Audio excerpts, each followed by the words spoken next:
between the Protestant and Catholic.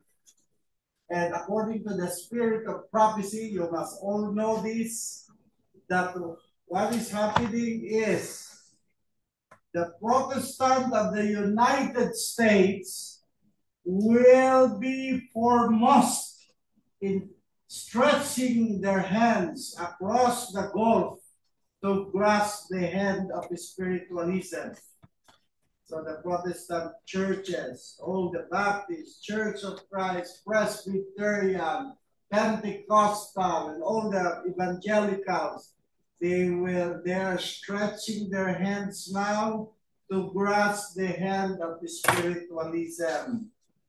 They will reach over the abyss to clasp hands with the Roman power. So this going to the spirit, and then to the Catholic Church. That is very much developing today through ecumenical council. And under the influence of these threefold unions, this country will follow in the steps of Rome in trampling on the rights of the conscience. So that was the technique of Rome in the past, controlling the government, the civil power, and everything, and the church dictates.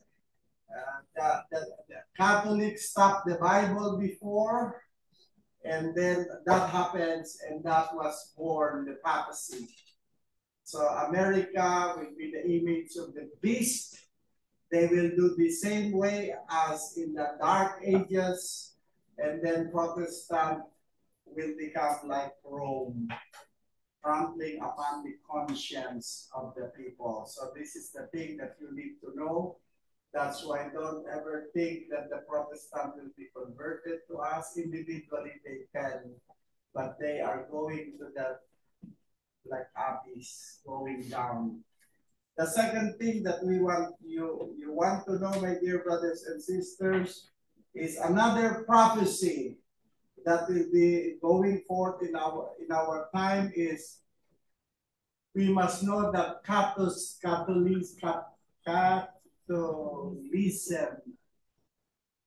does not change.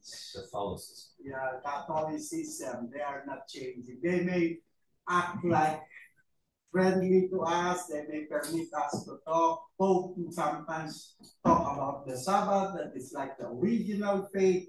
But the Catholic, according to the spirit of prophecy, though you may know the answer, it is not without reason that the claim has been put forth in Protestant countries that Catholicism differs less widely from the Protestantism in former times.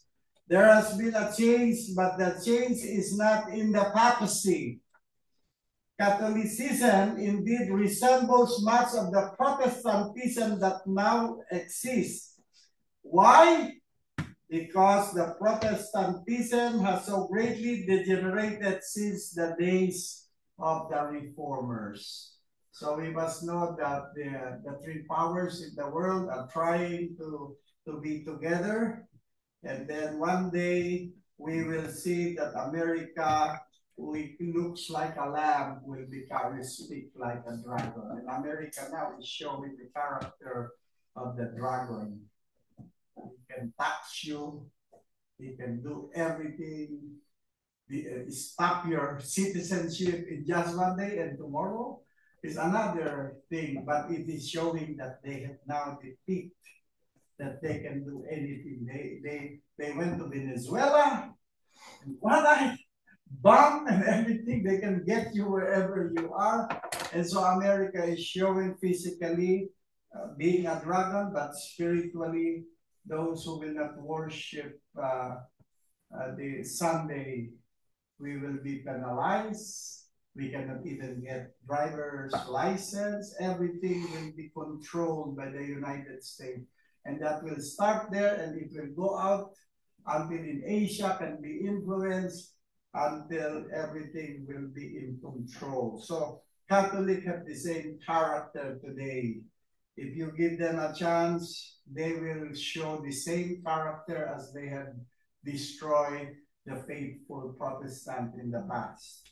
And according to the spirit of prophecy, Romanism is now regarded by Protestants with far greater favor than in former years.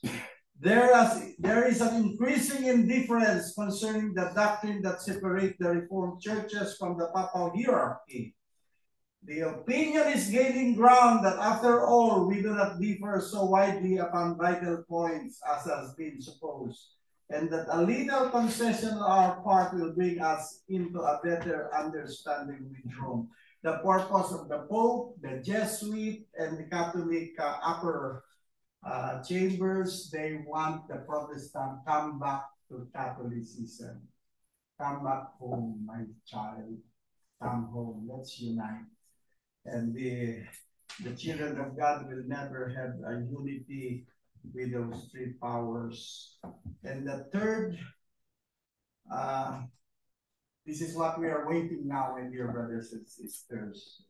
When our country shall repudiate every principles of its constitution as a Protestant and Republican government, and shall make provision for the propagation of papal falsehood and delusion, then we know that the time has come for the marvelous working of Satan, that the end is near.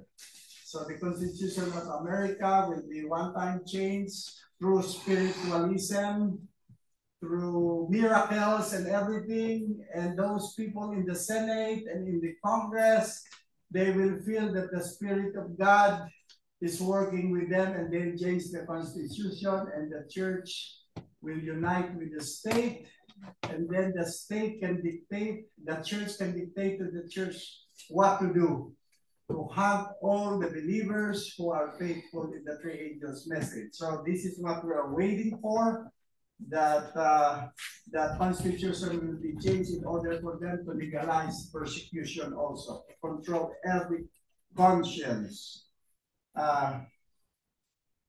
So, Sunday law movement is now making its way in darkness.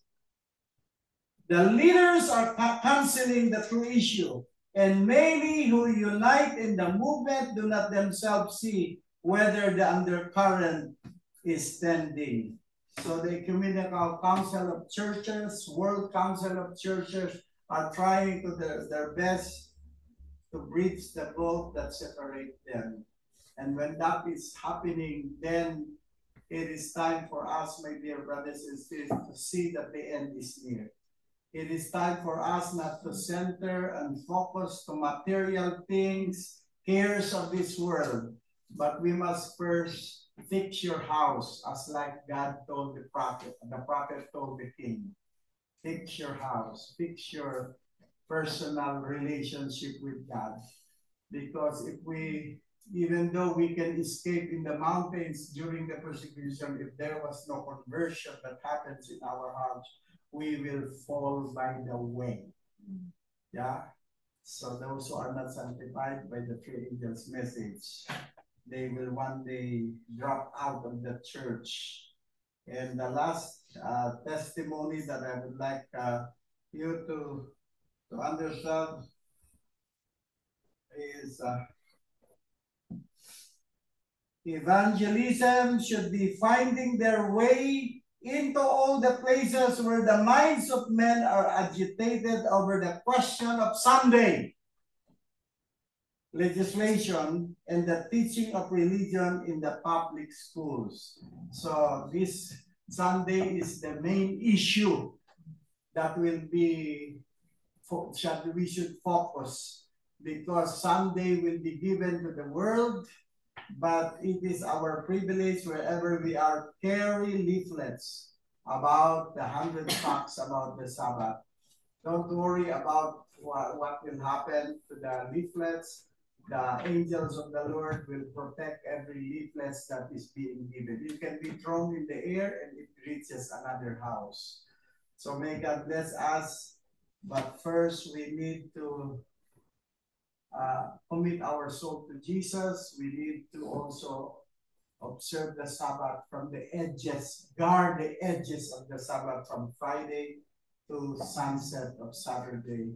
And then through our lives, through our relationship with God, the Lord will use us as an instrument in order for us to become a channel of blessing to the world. So this is the end of our afternoon. Uh, and we would like to sing so that you can have a break and we will come in the closing of the Sabbath. We don't want the whole meeting to let you sit down here, but that you can also have fellowship with one another to know each other.